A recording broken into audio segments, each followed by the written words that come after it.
नमस्कार, संवाद श्रृङ्खलाको आजको यो सन्दर्भ विशेषमा स्वागत छ। म सरू सिंह थापा।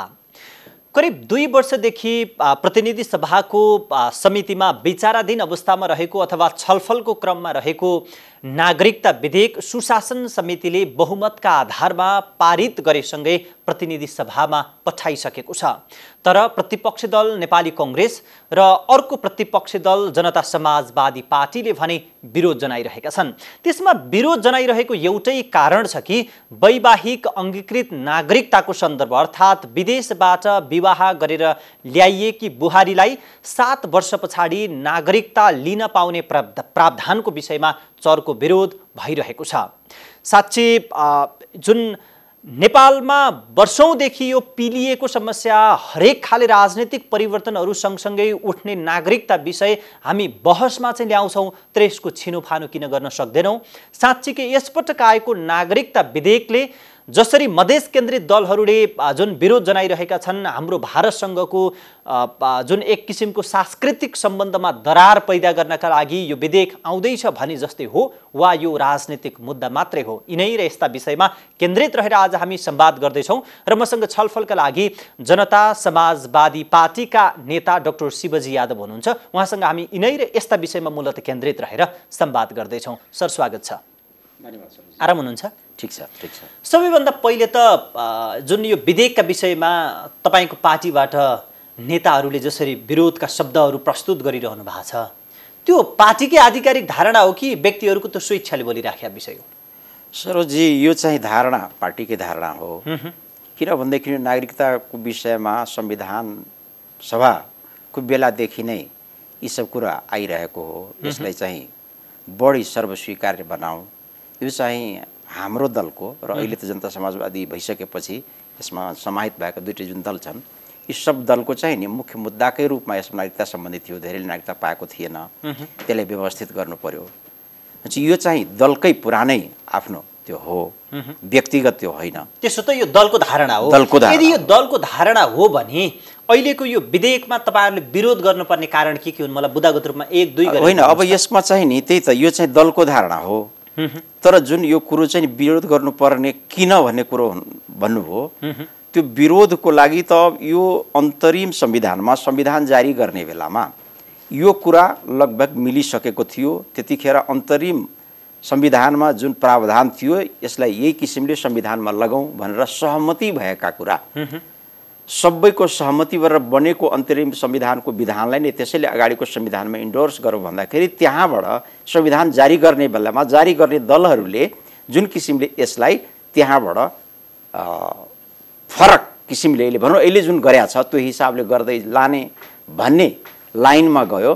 63लाई उल्ट्याउनु नै विमति हो। सबभन्दा ठुलो विमति भनेकै त्यो हो। सहमति भइसकेका बुदालाई त्यो भन्दा चाहिँ नि त्यसलाई अझ परिमार्जन गरेर अझ सर्वस्वीकार जनतालाई को सामनेमा चाहिँ डेमोक्रेसी छ, सबैलाई बुझाउने गरी यतिसम्म हामी मिलेका थियौँ, यसमा कमी कमजोरी अझै के छ भने त्यसलाई सच्याउँ भनेर सबैको स्वीकार्य बनाउनु पर्ने ठाउँमा त्यहाँ भएको सहमतिलाई पनि लत्याएर भनौँ, त्यसलाई चाहिँ आफ्नो किसिमले फेरि एउटा चाहिँ नि समस्या खडा गर्यो। त्यसले गर्दा 63 मै रहनुपर्छ भन्दै गर्दा त नेपालमा पनि अहिलेसम्म नागरिकताका विषयमा विभिन्न ऐनहरू बने, कानुनहरू बने, ती समयअनुसार फेरबदल पनि भए। अब हामी 63 बाट अहिले 76-77 सम्म आइपुगेको अवस्थामा सधैँ यथा स्थितिमा त कहाँ रहन सकिन्छ? होइन, यस्तै नागरिकता जस्तो सवाल नि, नागरिकता सेन्सिटिभ कुरो हो। देशको भूगोल, संस्कृति, नागरिकता जस्तो कुरोहरू यी चाहिँ अरू विकासे उसको लागि प्रभाव पार्ने कुनै कानुन नीति नियम जस्तो यो होइन। तर नेपालमा यहाँले भने जस्तो मौसमी फण्डा र राजनीति दाउपेच गर्ने हतियार त बनाइराखेका छन् त हो। यो तपाईले भनेको एकदम सत्य हो। यो चाहिँ यसलाई राजनीतिक दाउपेचकै उसमा जुन यो नागरिकता जस्तो सेन्सिटिभ कुरोलाई दलहरूले प्रयोग गर्यो, यहाँ चाहिँ ठुलो राजनीतिक भूल भइरहेको छ। नागरिक अहिलेको तपाईहरुले गरेको विरोध पनि राजनीतिक भूल हो कि? हामीले गरेको विरोध राजनीतिक भूल होइन। हामीले त सहमति, यो देशमा व्यवस्था परिवर्तन भएपछि संविधान सभा त यो देशमा पहिलोचोटि संविधान सभा आयो नि, जनताले संविधान जारी गर्ने मौका आयो। त्यहाँ चाहिँ सहमति एउटा संविधानमा सभामा जुन सहमति भइसकेको थियो त्योभन्दा पुरा हुन नसकेपछि दोस्रो कार्यकाल संविधान सभाको भयो। त्यसमा चाहिँ सहमति भएका कुरोलाई ओन गर्दै बाँकी कुरो चाहिँ त्यसमा सहमति गरेर हामी संविधान जारी गरौँ भन्नेपट्टि हामी नै गइरहेका थियौँ। त भइसकेका कुरोलाई पनि नि उल्टाएर यसरी जानु भनेको त फेरि हामी कहाँ पुग्ने हो, कहिले पनि सहमतिमा पुग्ने होइन।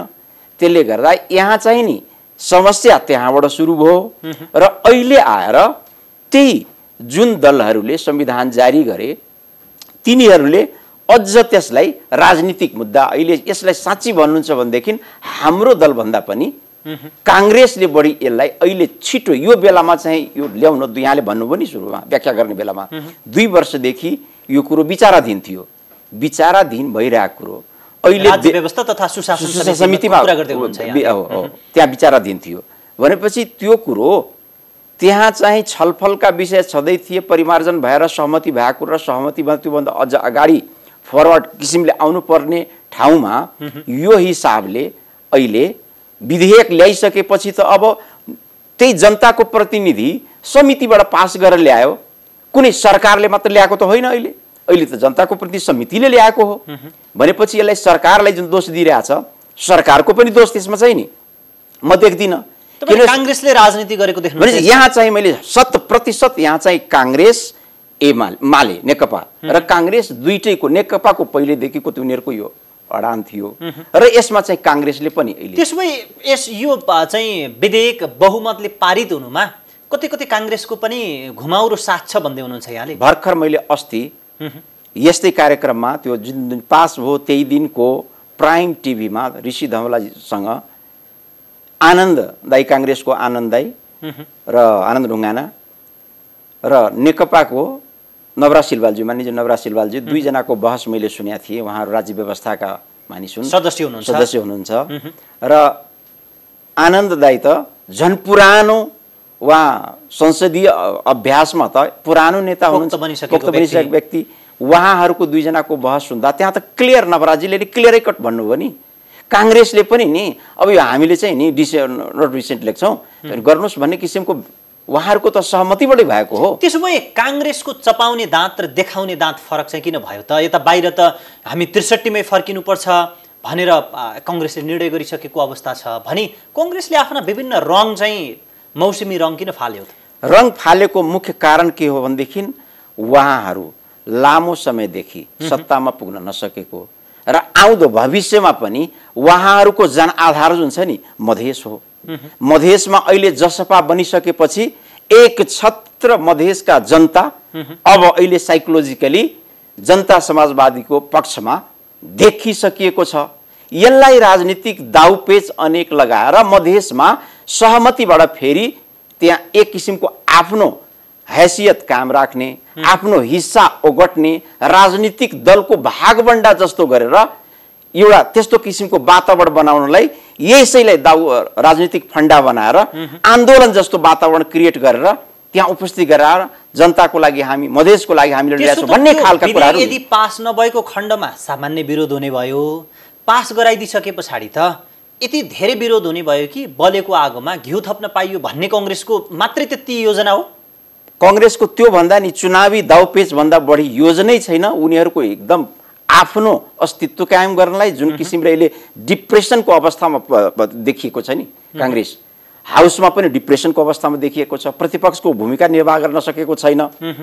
अब त्यसलाई हामीले नि अहिले अब पुरानो दल हो, बुजुर्ग नेताहरू पनि त्यहाँ छन्, त्यसलाई एकैचोटि त्यसरी नजाऊ किनभने उहाँहरूको त्यो चाहिँ हुनसक्छ अहिले चाहिँ ट्रान्जिसन फेजमा सहमतिको वातावरण बनाउनलाई पनि त्यो हुनसक्छ, तर बाहिर त त्यस्तो देखिएको हो नि काङ्ग्रेसको अवस्था। भनेपछि नि यो अवस्थामा उहाँहरूले यसलाई राजनीतिक दाउपेचको हिसाबले मधेसमा आफ्नो उपस्थिति देखाउनलाई, हालाकि यो मुद्दा भनेको मधेसको मुद्दा मात्रै होइन, यो नागरिकताको सवाल, यो अङ्गीकृतको सवाल जहिले पनि उठाउने गरिन्छ नि। यसमा जसरी कि मधेसको मात्रै मानिसले अङ्गीकृत पाउने, पहाडतिर यसको चाहिँ नि कुनै व्यवस्थै छैन। यो त राज्यमा जहाँ पनि पहाड होस् मधेस होस् जसले पनि नि आफ्नो देश बाहेकको व्यक्तिलाई बिहे गरेर ल्याउन सक्छ। ग्लोबलाइज अहिले एजमा के भारतमा मात्रै नेपाली बिहा गर्छ? भारतमा बिहा गर्ने त जुन नागरिकता विधेयकले त यो विषयमा त भारत र नेपाल अथवा चाहिँ चीन र नेपाल त भनेको छैन, तर तपाईहरू नै सशंकित भइरहनु भएको छ नि त धेरै। होइन, बिल्कुल होइन। यहाँ चाहिँ नेताहरू नि अब व्यक्तित्व अब यहाँ त्यस्तो मानिसलाई नि आफू पर्सनली यस्ता कुरालाई लिँदा रहेछन्। यदि त्यस्ता बोल्छन् भने दल मैले भनिहालेँ, यो चाहिँ मेरो व्यक्तिगत विचार हो। अहिलेको जुन छ नि यो नागरिकताको सवाल जुन किसिमले यो अङ्गीकृतको सवालमा जे अधिकार मैले अस्ति नै त्यही नवराजीको मुखबाट सुने, 7 वर्षपछि नागरिकता दिने, तर त्यो नागरिकता पाउने व्यक्ति बिहे गर्ने आउने बित्तिकै जुन कार्ड पाउँछ, आखिर नागरिकता पनि कार्डको कुरा गर्दै हो। आवश्यक कार्ड जुन छ त्यो कार्डमा जुन दिएको अधिकार छ त्यो के नागरिकता भन्दा कम छ र? त्यसमा खालि राजनीतिक अधिकार भन्ने छैन, अरु त सबै अधिकार त्यसमा छ। पार्टीले यसमा चाहिँ विरोधको आवाज गुन्जाए पनि तपाई चाहिँ यसलाई त्यति धेरै विरोध गर्नुपर्ने अवस्था देख्नुहुन्न? म देख्दिनँ, पर्सनली चाहिँ यसमा म देख्दिनँ। किनभनेदेखि यो कुरोमा अङ्गीकृतको सवालमा त अस्ति जुन किसिमको एउटा बहस भनौँ न हाउसमा जसरी सरिता गिरिजीको कुरो लिएर बहस आयो र उहाँको अभिव्यक्ति आयो, दलमा पनि त्यस्ता किसिमका कुराहरू भए, दलीय व्यवस्थामा उहाँले चाहिँ नि दलले गर्दा पनि नि उहाँ भावनात्मक रूपमा जुन किसिमले दलको व्हिपलाई पनि नि उल्लङ्घन गरेर जुन किसिमको व्यवहार देखाउनु भयो, मानवीय स्वभाव हो। उहाँलाई माटोको माया त भएन भनेपछि नि मानिस जन्मेको ठाउँमा को माटोको माया त्यस्तो हुँदो रहेछ भनेदेखि त बिहे गरेर आएपछि राज्यको जुन त्यहाँ उस हो गम्भीर ठाउँ राजनीतिक त्यसमा चाहिँ अङ्गीकृतलाई त नदिनु पर्ने रहेछ भन्ने खालको बहस पनि त नि बुद्धिजीवीहरूको बिचमा उठिरहेको छ भने यी सब कुरालाई छलफलको विषय बनाएर कतिसम्म अधिकार दिने? आखिर त्यो अङ्गीकृतले त्यो जुन अधिकार पाएको छ त्यो पाएको अधिकार ह्युमन राइट्सको त्यसअनुसार कहीँ पनि भ्यालेसन त भएको छैन, उल्लङ्घन देखिँदैन भनेदेखि त्यति पाएकै छ भनेदेखि मलाई जहाँसम्म लाग्छ, यो मेरो व्यक्तिगत विचार हो सम्पूर्ण, र उहाँहरूले योभन्दा पहिले पनि अन्तरिम संविधानमा पनि राखेको त्यसमा कतिपय राजनीतिक कुरो त त्यतिखेर हामी एकतन्त्री भनौँ न त्यस्तै सङ्घीय उसमा आइसकेका थिएनौँ, एकात्मक राज व्यवस्थामा थियौँ। त्यसमा चाहिँ राजनीतिक अधिकार एकात्मक व्यवस्थाको प्रमुख पदहरू जुन थियो त्यसमा चाहिँ थिएन। अब हामी त्यसपछि सङ्घीय प्रणालीमा आइसकेपछि राज्य चाहिँ तीन किसिमको सरकारको जुन व्यवस्था हो अब त्यो व्याख्या हुन थाल्यो, यो पनि अधिकार सम्पन्न त्यो पनि अधिकार सम्पन्न भनेपछि राजनीतिक अधिकार त अब तीनै सरकारमा कतिसम्म दिने नदिने यो सब बहसको कुरोमा ल्याएर जनतालाई चित्त बुझाएर, किनभने अब त स्थानीय सरकार पनि त्यो सरकार हो नि, यदि स्थानीय सरकारको आफ्नो स्वायत्तता त्यसलाई पनि यदि लाग्छ। तर सर तपाईले त यो नागरिकताको विषयलाई स्थानीय तहले अथवा चाहिँ प्रदेश सरकारले निर्णय गर्न पाउनुपर्छ भन्ने यदि सन्दर्भमा कुरा गर्दै हुनुहुन्छ भने राष्ट्रियताको विषयमा स्वाधीनताको विषयमा त नेपालमा मात्र होइन संसारका अरू राष्ट्रमा पनि केन्द्रमा नै त्यसको अधिकार अथवा निर्णय गर्न पाउने, के गर्न पाउने, प्रदेश र स्थानीय तहलाई चाहिँ निर्देशन दिन पाउने क्षेत्राधिकार त फेरि केन्द्र सरकारलाई नै हुन्छ नि त। होइन, मैले नागरिकता दिने अधिकारमा भने होइन, त्यसको चाहिँ नि यो अङ्गीकृतको अधिकार प्रयोग गर्न सक्ने राजनीतिक अधिकार जुन छ नि त्यसको हकमा राज्यले दिने त केन्द्रै सरकारले हो। तर अब त्यो राजनीतिक अधिकार प्रयोग गर्ने त धेरै कुरो नियम कानुनदेखि सबै बनाउनेमा प्रमुख काम त अन्ततः प्रयोग गर्ने तल्लो तहले नै हो। तल्लो होइन, तल्लो त सबै सरकारको अहिले आफ्नो त सूचीकृत भएको छ नि त अधिकार, प्रदेश सरकारको त्यस अधिकारको भनेपछि अहिलेसम्म सङ्घीय व्यवस्थामा हामी चाहिँ भन्नलाई तीन तहको सरकार भन्छौँ, तर अहिले मैले अघि नै यो जुन भने नि अङ्गीकृतको अधिकारको कुरोमा हामीले प्रदेश प्रमुख त अङ्गीकृत बन्न नपाउने राख्यौँ नि त। यही गम्भीरता चाहिँ नि हामीले मध्यनजर गरेरै प्रदेश प्रमुख चाहिँ बन्न नपाउने, आइजिपी बन्न नपाउने, राष्ट्रपति बन्न नपाउने, प्रधानमन्त्री बन्न नपाउने भन्या जस्तै मैले भनेको संवैधानिक पदको कुनै पनि प्रमुख बन्न नपाउने भन्या जस्तै यदि राज्यको यदि अङ्ग र कुनै राजनीतिक अधिकार प्रयोग गर्ने गरी त्यत्तिकै मजबुत यदि तहको राज्य हो भनेदेखि र हामी पनि सहमत चाहिँ नि म के उसमा छु भने सङ्घीय प्रणालीमा सङ्घ र प्रदेशको जुन सरकार छ प्रदेश मातहत स्थानीय तह हुने हो, स्थानीय त त्यसको चाहिँ नि एक किसिमले नि प्रदेशको मातहतमा हुने हो। त्यो भएपछि प्रदेशमा बाट यदि राजनीतिक अधिकारको त्यसमा एउटा जुन छ प्रदेश प्रमुखको त्यहाँबाट त कन्ट्रोल भइहाल्छ। मैले त्यसरी भन्न खोजेको अङ्गीकृतलाई एउटा कुरो त प्रश्न छ, अङ्गीकृत वैवाहिक, त्यसमा पनि वैवाहिक अङ्गीकृत जुन भनिएको छ नि, वैवाहिक अङ्गीकृतलाई अहिलेको हिसाबले कुनै पनि किसिमले विभेद भएको छैन, यसलाई बुझाउन नसकेको मात्रै हो। तर तपाईँले यसो भन्नुहुन्छ, तपाईँ जुन पार्टीमा हुनुहुन्छ त्यो पार्टीले के भन्छ भन्दाखेरि विभेद भएको छ, मधेस र भारतसँगको सम्बन्ध बिथोल्नका लागि यो सरकारले विधेयक ल्याएको छ भनेर तपाईँहरूले तर्क गर्नुहुन्छ। तर यही कार्यक्रममा मैले 2 दिन 3 दिन अगाडि मात्र संविधानविद डाक्टर चन्द्रकान्त गेवालीसँग कुराकानी गर्दा उहाँले के भन्नुहुन्छ भने वैवाहिक अङ्गीकृतको उसले जुन फारम भर्ने 7 वर्ष पछाडि मात्रै भए पनि ऊ आउँदाको दिनबाट नै आवासीय पत्र पाउँछ, उसले लोकसेवामा जागिर खान पाउँछ, उसको राहदानी आफ्नो जुन सम्बन्धित आफू जन्मेकै ठाउँको नागरिकता रहँदासम्म त्यही ठाउँबाट चाहिँ उसले राहदानी पनि प्राप्त गर्न सक्छ। यहाँको सामाजिक, सांस्कृतिक, आर्थिक हरेक जुनसुकै कुरामा उसलाई समस्या हुन्न भनी तपाईँको पार्टीले खासमा चाहिँ विरोध चाहिँ किन गरिरहेको छ? यसमा रङ किन दलिरहनु भएको छ तपाईँहरूले? मैले भने अब यो यसमा चाहिँ त्यो त पार्टीले नि, मैले भने त्यो सुरुमै मैले भने पार्टीको कुरो के हो भनेदेखि यी सहमति भएको जुन कुरो थियो, त्यो सहमति भएको कुरो जुन अन्तरिम संविधानमा थियो त्योभन्दा पछाडि नधकेलौँ, त्योभन्दा पछाडि धकेलिएपछि हाम्रो सहमति भाँडिन्छ। ए त्यसो भए त तपाईँहरूको पार्टीमा पनि हिजो हामीले बोलेका कुरालाई अब आज एकैपटक स्वीकार दिँदाखेरि चाहिँ आम जनताले हामीमाथि यत्रो ठुलो प्रश्न खडा गर्छन् होला, अलिअलि विरोध गरौँ भन्ने मात्रै रहेछ। होइन, अलिअलि विरोध गरौँ भने होइन, पार्टीले त सहमतिलाई नउल्टाउँ, नागरिकता जुन प्राप्त भएको व्यक्ति छैन तिनीलाई नागरिकता दिउँ, चुस्त दुरुस्त गरौँ, विदेशीले नागरिकता दिउँ भनेर त हाम्रो पार्टीको कहिले पनि कुनै धारणै छैन। यसमा चाहिँ नि तपाईँ ढुक्क हुनुहोस् र भारतसँग तपाईँ जुन किसिमले जोडेर भन्नुहुन्छ, यदि कसैले यो बुझ्छ हाम्रो पार्टीले नि भारतसँगको सम्बन्ध हाम्रो यस्तो यस्तो गर्छ भनेदेखि यो तर्कसँग म सहमत छैन व्यक्तिगत रूपमा। न हाम्रो यो पार्टीको निर्णय छ, नागरिकताको सवाल त आफ्नो तपाईको पार्टीका जिम्मेवार नेताहरूले नै मधेस र भारतसँगको सम्बन्ध बिगार्नका लागि यो काम हुँदैछ, यो प्रहार हुँदैछ, अब भारतीयहरूले हामी कहाँ चाहिँ छोडिदिन्नन् भन्ने चिन्ता त संसदमै जाहेर गरिसक्नु भएको छ। होइन, यो के हो त त्यसो भए? यो चाहिँ पार्टीको, हेर्नुहोस्, पार्टीको निर्णय त्यो भारतसँगको सम्बन्ध यसले बिगार्छ भनेको पार्टीको निर्णय होइन, किनभने यो चाहिँ वैवाहिक सम्बन्ध भनेको व्यक्तिगत मानिसको आफ्नो विचार हो, व्यक्तिले विचार गर्ने हो, राज्यले चाहिँ त्यो गरिदिने होइन।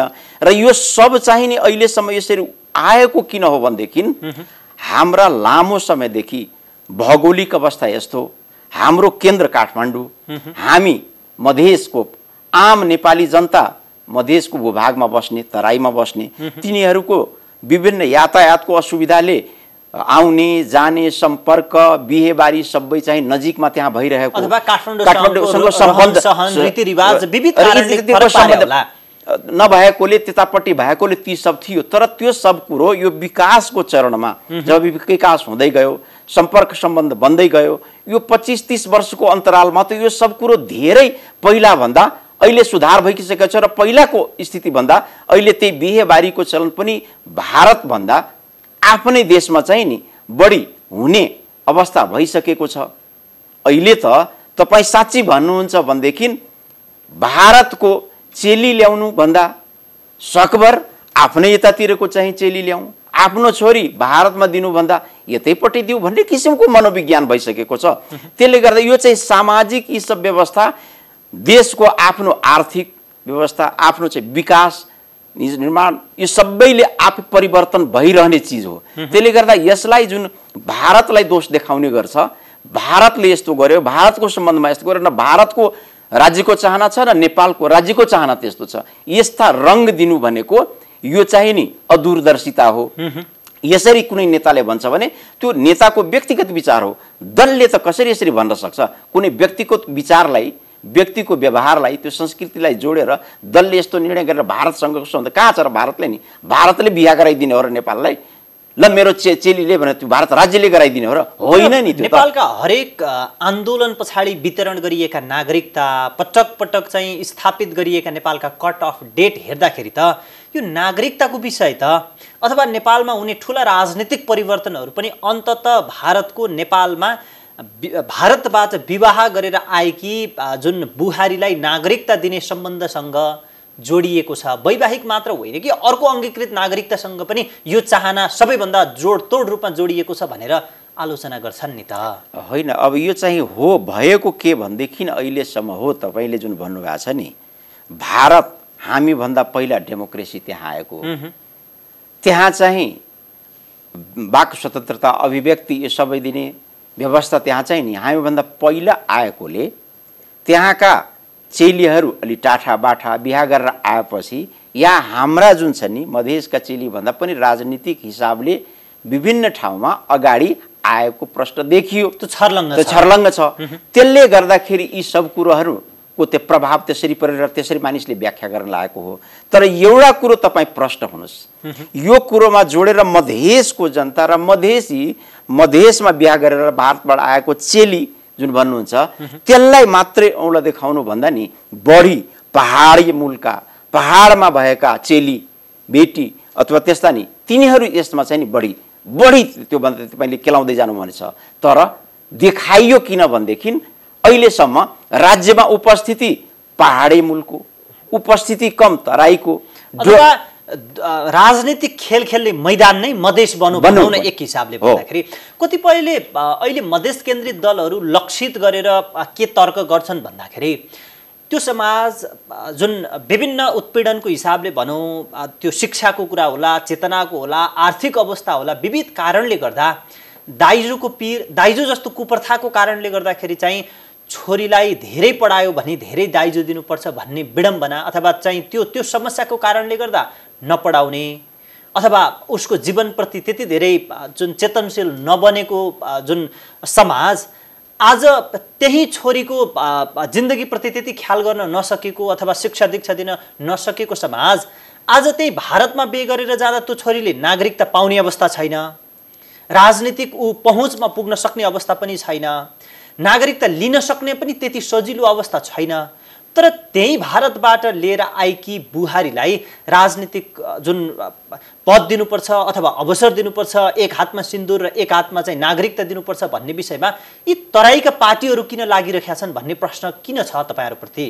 होइन, अब यही मैले भने नि अघि न, अहिलेसम्म भयो के भनेदेखि त्यही मैले अघि नै जुन व्याख्या गरेँ नि, विभिन्न कारणले हाम्रो यहाँ विकास निर्माणको कारणले केन्द्रसँगको सम्बन्ध, सरकारसँगको सम्बन्ध, राज्यको उपस्थिति मधेसमा कर उठाएर ल्याउने बाहेक, प्रशासकीय काम बाहेक अरू त जनतालाई केही डेलिभरी राज्यले दिने भन्ने कुरोको कहिले पनि उपस्थिति नै राज्यको देखिएन। अलग थलग नेपालबाट मधेस भइरह्यो। त्यसले गर्दाखेरि त्यसको सम्बन्ध जहिले पनि सामाजिक, सांस्कृतिक, आर्थिक सम्बन्ध जहिले पनि भारतसँग जोडिरह्यो। भारतसँग जोडिरहेकोले यी सब कुरो त्यसरी जोडिँदै आयो। तर यो सब कुरो अहिले व्यवस्था परिवर्तनसँग यो परिवर्तन हुँदै गइरहेको छ र म विश्वस्त छु यो आगा केही दशकभित्रमा यो सब सुधार भएर जानेछ। किनभने तपाईँले भने जस्तै अघि नै यही बिहेबारीमा दाइजोको कुरोदेखि लिएर चेतना, पढाइ लेखाइसम्मको कुरो, यी सब कुरो पछिल्लो समयमा हाम्रो सँगै जोडिएको बिहारभन्दा हाम्रो नेपालमा यो किसिमको चेतना बढी देखिएको छ। बढी खुल्लापन महिला समाजमा बिहारभन्दा, युपीभन्दा हाम्रो नेपालमा छ। यो सब कारणले मैले अघि नै जुन भने नि, अब हामीले आफ्नो छोरी त्यहाँ दिन चाहदैनौँ मधेसका मानिसले, हामी चाहिँ सकभर यतैतिर बिहा गरौँ। कारण के भनेदेखि हामी चाहिँ अहिले ग्लोबल एजमा अब संसार सबै देख्न थाल्यो, जान्न थाल्यो, बुझ्न थाल्यो र हामी संजोगले हाम्रो चाहिँ जुन किसिमको डेमोग्राफी छ त्यो हिसाबले व्यवस्थापन गर्न पनि जति सजिलो छ र जति छिटो हामीले महिलाको हक अधिकारको कुरोमा चाहिँ फड्को मार्यो, त्यो सब कुरोले हामी चाहिँ बिहारभन्दा, युपीभन्दा नि अगाडि देखियौँ। त्यसले गर्दा न हो साइकोलोजिकली हामी उता बद्दिनुहुन्न भन्ने कारणले त्यसो त मधेसका छोरीहरूलाई सकभर चाहिँ भारत बिहे गराउन चाहन्नौ। अब त्यो ट्रेन्ड आइसकेको छ नि। होइन, हामी नचाहँदै गर्दा त तपाईँले भनेकै चिजलाई सापट्टि ल्याउने हो भने त जुन बिहारभन्दा नेपाल विविध कुराले यदि अगाडि हो भने त्यहाँका चेलीहरू त फेरि नेपालका पुरुषसँग विवाह गर्न चाहन्छन्। यदि ठुलो सङ्ख्यामा उनी विवाह गरेर नेपाल आउन चाहन्छन् भने त आउँदाका दिनदेखि नै उनीहरूलाई नागरिकता दिने र वैवाहिक अङ्गीकृत व्यक्ति पनि राज्यको महत्त्वपूर्ण पदमा पुग्ने हो भने त देशको अवस्था फेरि के हुन्छ? होइन, यसमा त मैले अघि नै पनि प्रश्न भने महत्त्वपूर्ण कुरो जतिसम्म जे दिने हो यो हामीले नि सहमति गरेर अन्तरिम संविधानमा आउने बित्तिकै त्यसको चाहिँ नि एउटा ह्युमन राइट्सको हिसाबले जति पाउनुपर्ने हो बाँच्न, त्यो काम गर्न, त्यो सबै बाहिर आउन जान, यहाँले जुन अघि नै भन्नुभयो नि अस्ति युवराजीले भन्नुभयो त्यो हिसाबले सबै यदि छँदैछ भनेदेखि त यसलाई हाम्रो संस्कृतिको भन्ने भाषामा चाहिँ आउने बित्तिकै सिन्दुर लाउने बित्तिकै यसरी दिने यस्ता किसिमको गम्भीर कुरो नगरिदिउँ। आएपछि जुन दिन बिहे गरेर आयो, आइसकेपछि प्रक्रिया पुरा गरेर उसले चाहिँ कागज पाउँछ, अधिकार पाउँछ नै भनेपछि त मोटामोटी हो त त्यही जुन अन्तरिम संविधानमा नि लेखिएको थियो। खालि त्यो पनि कागज, त्यो पनि एउटा कागज नागरिकता लेखेको, यो पनि त्यसै अधिकारको प्रयोग गरेर त्यसमा खालि राजनीतिक अधिकार पाउने कुरोमा 7 वर्षपछि पाउने भन्ने कुरो जुन छ नि, त्यो कागज पाइसकेपछि कहाँसम्मको राजनीतिक अधिकार पाउने त्यतिको नै फरक हो। त्यो यदि फरक हो भनेदेखि त्यो पनि खासै ठुलो कुरो होइन। त्यो कुन व्यक्ति आउने बित्तिकै त्यसले राजनीतिक अधिकार पाइहालेको छैन। त्यो 5-10 वर्ष नबसिकन त्यो त त्यहाँ राजनीतिक उसमा जाने सकेको पनि छैन। बिहे गरेर आएकै दिनदेखि म चाहिँ कुनै त्यसमा लडौँ, निर्वाचनमा लडौँ भन्ने त्यो पनि छैन। भनेपछि यस्ता कुरोलाई मलाई जहाँसम्म लाग्छ अहिले जुन किसिमले राज्य भनौँ न छलफल गरेर आएको छ, जुन दलले ल्यायो अहिले 2 वर्षदेखि पेन्डिङमा भएका कुरालाई यो बेलामा राष्ट्रिय सहमतिमा पुगेको बेलामा अहिले यसलाई फेरि त्यो राष्ट्रिय सहमतिलाई डिरेल गर्ने किसिमको एक किसिमको वातावरण क्रिएट गर्नलाई जुन किसिमले आयो नि, गम्भीर समस्या त्यहाँ छ। त्यसले गर्दा हाम्रो भनाइ यति मात्रै हो, हामी सहमति बन्दलाई नभाडौँ। राष्ट्रिय सहमति हामी संविधान सभादेखि नै भनिरहेछौँ, राष्ट्रिय सहमतिमा व्यवस्था हामीले परिवर्तन गर्यौँ। अब नेतृत्वको व्यवहार परिवर्तन गर्ने बेला छ।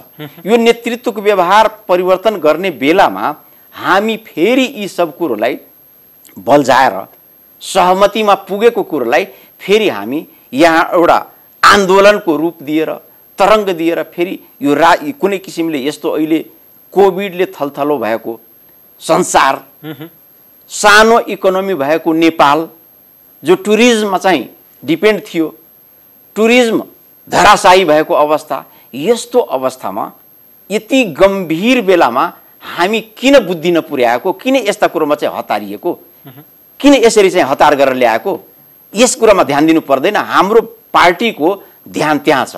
त्यसले गर्दा जे सहमति भइसकेको छ त्यसलाई चाहिँ यथावत राखौँ र यसमा छलफल गरेर अगाडि बढौँ। छलफल त्यो समितिमा छँदैछ, त्यसलाई अझ 6 महिना राखौँ, छलफल गरौँ, त्यहाँ गम्भीर छलफल गरौँ। जस्तो विचार व्यक्त गर्ने अथवा यो विषयलाई कथनी र करणीलाई एकै ठाउँमा राखेर हेर्ने व्यक्तिहरू चाहिँ कम देखिनु भएको छ। फरक मत राख्ने व्यक्तिहरू तपाईहरू कम हुनुहुन्छ, एकदम थोरै सङ्ख्यामा हुनुहुन्छ भने अब तपाईको पार्टीकै मान्छेले बुझ्न सकेका छैनन् भने त जनतासम्म यो नागरिकता विधेयकको विषयमा, जुन 7 वर्ष प्रावधानको विषयमा जे कुरा जुन टिप्पणी भइरहेका छन् नि, त्यो विषयमा नेताले बुझ्न नसकेको अथवा नबुझे जस्तो आँखा चिम्लिदिएको ठाउँमा जनताले कहिले बुझ्छन्, कहिले जान्छन्? अब एउटा कुरा तपाईँले भन्नु भने बडा गम्भीर प्रश्न उठाउनु हो।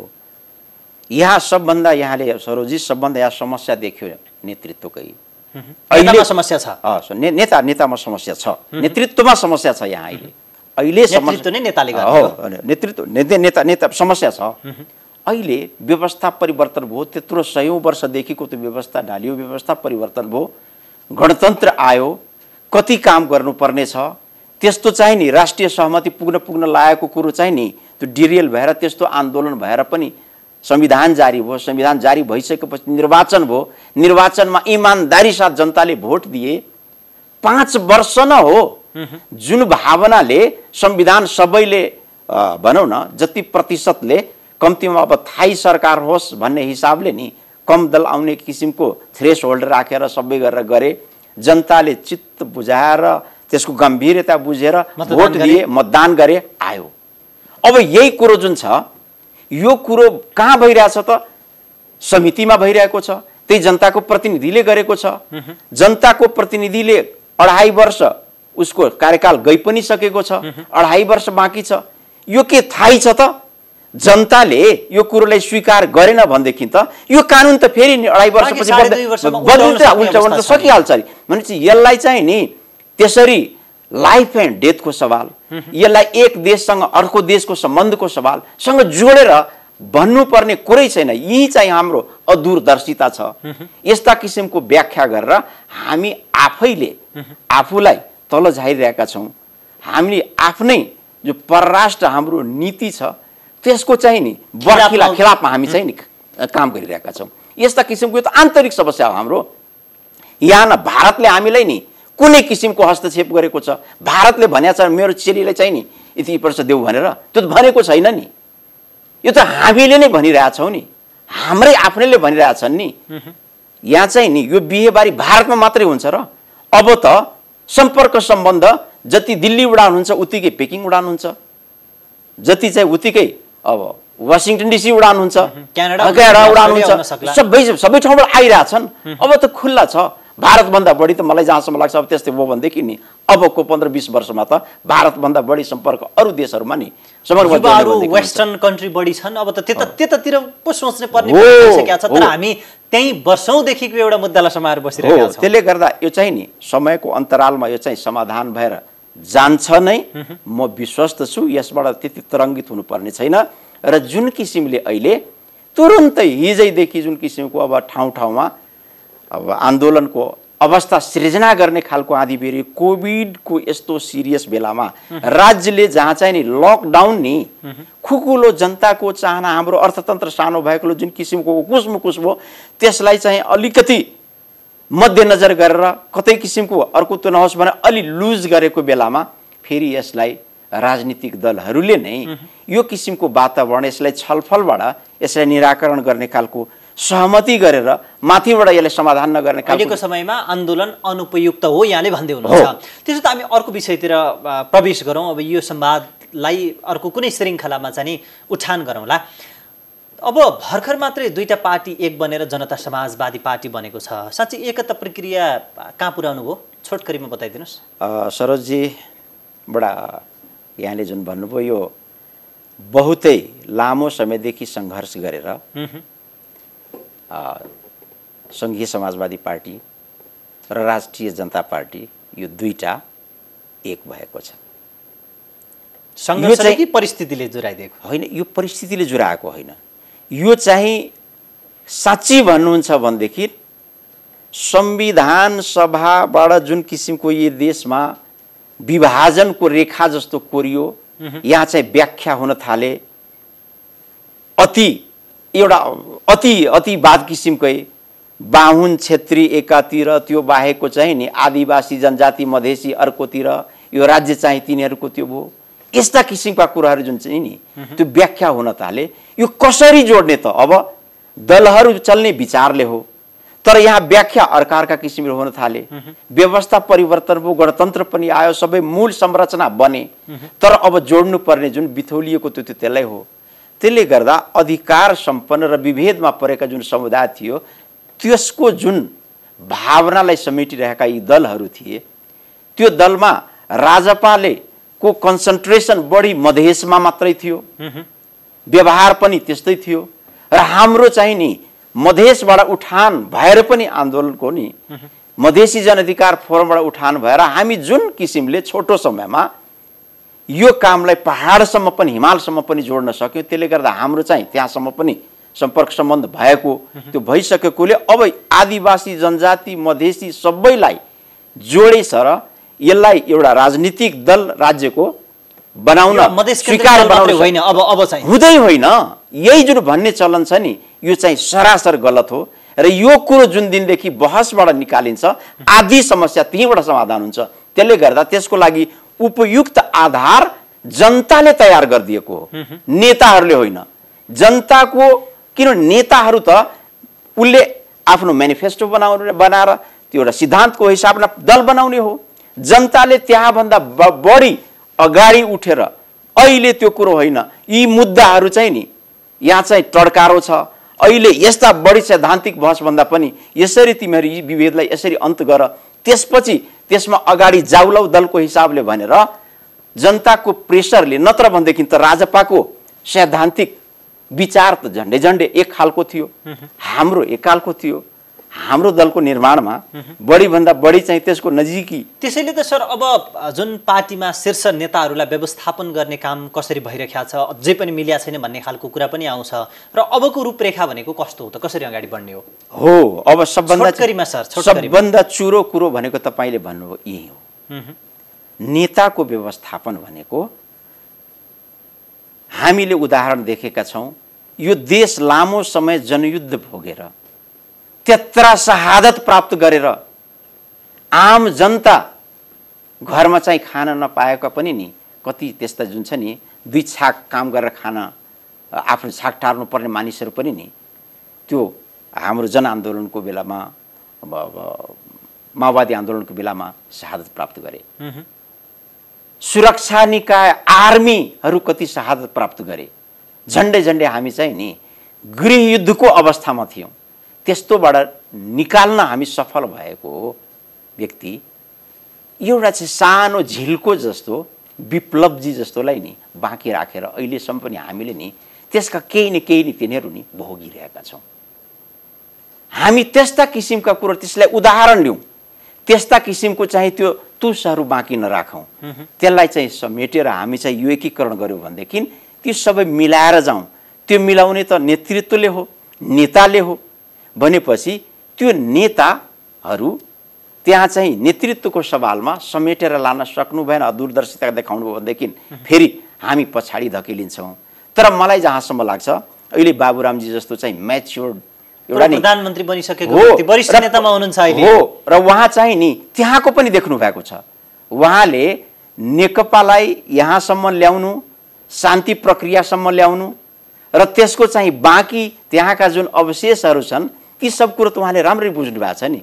यी सबैलाई किनभने यहाँ त विप्लवजी जस्तो समस्या छैन, सैद्धान्तिक समस्या विप्लवजीको कुरो त उहाँ त सैद्धान्तिकै हिसाबले फरक किसिमले उठाइराख्नु भएको छ। तर यहाँ त अहिले तपाईँले भन्नुभएको नेतृत्वको सवालमा व्यक्तिलाई समेट्ने जस्तो कुरो देखिएको छ भनेपछि यहाँ त विशुद्ध अहिले नेतृत्व उदार र सजग भइदियो भनेदेखि यहाँ चाहिँ समस्यै छैन। किनभने कोही न कोही त सबैले चाहना हुन्छ, मलाई चाहना हुन्छ, अरूलाई चाहना होला, सबैले चाहना होला म चाहिँ नि अगाडि बढौँ, चाहना हुनु स्वाभाविक हो। तर त्यसमा चाहिँ नि आफू परेन भन्दैमा त्यसमा चाहिँ यो विरोधै गरिहाल्नु पर्ने पनि नि त्यो असन्तुष्टि जाहेर गर्नु स्वाभाविक हो। त्यसले गर्दा यो चाहिँ त्यो हदसम्म मात्र यो दलमा भएकोले यो समेटिन्छ, मिलेर जान्छ। यो चाहिँ नि यहाँले भन्नुभयो जस्तो नि यहाँ चाहिँ कुनै पनि किसिमको फाटो आउँदैन। किनभनेदेखि सबैले हरेक 5 वर्षमा त्यो नेताले फेरि त्यो जनता सामु जानुपर्ने रहेछ। अब 2-2.5 वर्षपछि 1.5 वर्षपछि त स्थानीय इलेक्सनमा जानुपर्ने भइसकेको छ नि भनेपछि उहाँको अस्तित्वसँग जोडिएको कुरो भएकोले यो चाहिँ नि जनताबाट जनताको म्यान्डेट अनुसार त्यो भएकोले यो कुरो अवश्य नै सफल हुन्छ। र यसलाई म नजिकबाट बुझेको म यो 2-2.5 वर्ष यो काममा चाहिँ तल्लीन भएर लागेको हिसाबले पनि यसको गम्भीरता बुझाएको छु। यो चाहिँ हुन्छ नै, भइ नै सकेको छ, केही दिन मात्रै अब बाँकी छ यसको आधिकारिकता पाउनले। हस्, ठिक छ, हामी कार्यक्रमको अन्त्यमा पनि छौँ। एउटा प्रश्नबाट कार्यक्रमको बिट मारौँ। हुन त हामी आज धेरै प्रसङ्ग कोट्याउने प्रयत्न गऱ्यौँ संवादमा। अब सरकारको कामको विषयलाई चाहिँ यहाँको पार्टीले कसरी मूल्याङ्कन गरेका छ? तपाईँहरू आफै पनि पहिला सरकारमा बसेर बाहिर आउनु भएको हो, त्यसो हुनाले सरकारको कामको मूल्याङ्कन कसरी गर्नु भएको छ? छोटो शब्दमा बताउनुहोस्। सरकारको त अब यहाँले जुन भन्नुभयो नि, सरकारको सुरुमै हामी पनि नि आध्युदित अहिलेको समयमा हामी पनि थियौँ र वास्तवमा भन्नुहुन्छ भनेदेखि अब यसको चाहिँ नेतृत्व त यो पार्लियामेन्ट्री सिस्टममा नि जुन पार्टीले लिएको हुन्छ त्यसैको हुन्छ। जुन दल समाहित भए पनि त्यो चाहिँ नि वर्किङ फोर्सको हिसाबले मात्रै गएको हुन्छ। विचार राख्नु त्यसको पनि त्यो समेटिनु पर्ने हो। हामी गएको एउटा मात्रै कारण थियो, संविधान सभामा जुन संविधान संशोधन गराउने कुरो जुन छ नि त्यो चाहिँ नि गर्छौँ भनेर सहमति जुन गरेका थियो त्यो हिसाबले एउटा एग्रिमेन्ट गरेर गएका थियौँ। सरकार त नेकपाले नै एक किसिमको उसकै आफ्नो गाइडलाइनबाट चलिरहेको हो। त्यसले गर्दा 1-1.5 वर्षसम्म हामी कुर्यौँ। किन नियम कानुन बनाउनु पर्ने थियो, भएन, देखेको कुरा हो। खास अहिले चाहिँ मूल्याङ्कन कसरी गर्नु भएको छ? अब अहिलेको मूल्याङ्कन त 1-1.5 वर्षसम्म नियम कानुन बनाउने हिसाबले त्यो प्रदेशलाई अधिकार थिएन, कर्मचारीहरूको समायोजन गर्नुपर्ने थियो। यी सब कुरोमा व्यवस्था परिवर्तन भएकोले समय लाग्ने नै भयो। यो सब सधैँ थियो। हुँदै थियो गर्दै थियो, त्यसले गर्दा सन्तोषजनक नै थिए। त्यसमा चाहिँ जुन किसिमको आशा गरेका थियो केपी कामरेडबाट भनौँ न, प्रधानमन्त्रीज्यूबाट, त्यो चाहिँ नि भइ नै रहेको थियो। तर यो पछिल्लो समयमा जुन कोभिडको यो समस्या आएको छ, यसले जुन किसिमको हामीलाई वज्रपात गरेको छ भनौँ न हाम्रो सानो इकोनोमीमा, यसले पनि नि एकदमै अब काम गरेको पनि नगरेको जस्तो देखिने अवस्था भइसक्यो। त्यसले गर्दा अहिले सरकारको काम भन्दा पनि सम्पूर्ण राज्यको अहिलेको अवस्था त यस्तो छ, यसमा सबैले होस्टेमा हैसे गरेर कसरी टिकाउने, यहाँ शान्ति कसरी कायम गर्ने, अमन चैन कसरी कायम गराउने भन्ने खालको वातावरण सृजना भइसकेको छ। हाम्रो भू राजनीति अहिले हेर्नुहोस् जुन किसिमको अवस्था सृजना भइरहेको छ, त्यसले गर्दा अहिले यतापट्टि सरकारलाई त 2.5 वर्ष न हो अब बाँकी, 2.5 वर्षपछि त यसै पनि नि अरू सबैले पनि सरकारलाई चाहिँ समर्थन गर्नुपर्छ। यो यो यो यो जुन कोभिडको यो महामारीको समयमा सबैको साथ सहयोग जरुरी छ भन्दै हुनुहुन्छ यहाँ। एकदम बिल्कुल, अहिले भनेको सबैको, यो सरकार भनेको साझा सरकार हो भन्ने हिसाबले नि लिनुपर्छ। र जो सरकारमा बसेको छ त्यो चाहिँ मेरो एक दलीय होइन। जुन किसिमले बालुवाटारमा बसेर के भन्छ सीमा विवादसँग भारतको जुन कुरो छ त्यसमा एक किसिमको सहमति जुटायो, सर्वदलीय सहमति जुटायो। कोभिडको बारेमा कसरी सम्बोधन कसरी त्यो गरिरहेछ, यसमा चाहिँ नि सबैको सहमतिबाट अगाडि बढेपछि त्यसो त तपाईँ सन्तोषै हुनुहुन्छ। त्यसमा चाहिँ नि त्यसरी सन्तोष जनाउनु पर्छ भन्ने कुरो अहिले चाहिँ नि यो बाहेक विकल्प छैन हाम्रो। हस्, यहाँको महत्त्वपूर्ण समय र संवादको निम्ति म आभार व्यक्त गर्छु। धन्यवाद सरोजी, यहाँ पनि कुरो राख्ने मौका दिनुभएको। धन्यवाद। दर्शकबिन, उहाँ हुनुहुन्थ्यो जनता समाजवादी पार्टीका नेता डाक्टर शिवजी यादव। उहाँसँग नागरिकता विधेयक सँगसँगै सरकारको काम र विभिन्न समसामयिक विषयमा मूलतः केन्द्रित रहेर संवाद गऱ्यौँ। नयाँ पात्र र विषयका साथ पुनः उपस्थित हुनेछौँ। नमस्कार।